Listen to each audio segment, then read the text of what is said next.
خوش نصیب حاجی ہو، آپ کو مبارک ہو، لیکن ذہن میں رکھنا کہ صرف رضائے الہی کے لیے حج کرنا ہے۔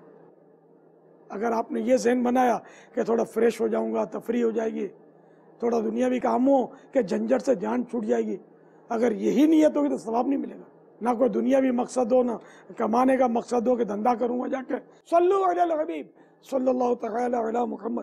عام طور پر مشہور یہ ہے کہ جب تک والدین نے حج نہیں کیا اولاد حج نہیں کر سکتی۔ ایسا نہیں ہے۔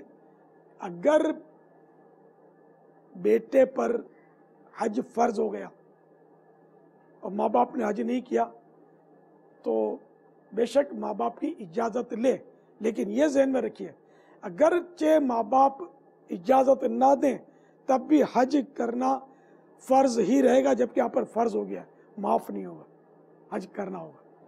اسی طرح بیوی شوہر کو رضامند کرے، مقروض جو ابھی قرض ادا نہیں کر سکتا تو اس قرض کا سے یعنی جو اس سے قرضہ مانگتا ہے اس سے اجازت لے لے۔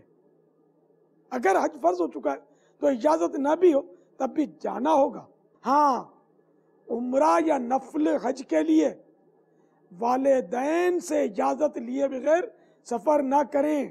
یہ بات غلط مشہور ہے کہ جب تک والدین نے حج نہیں کیا اولاد بھی حج نہیں کر سکتی۔ صلو علی الحبیب صلی اللہ تعالی علی محمد۔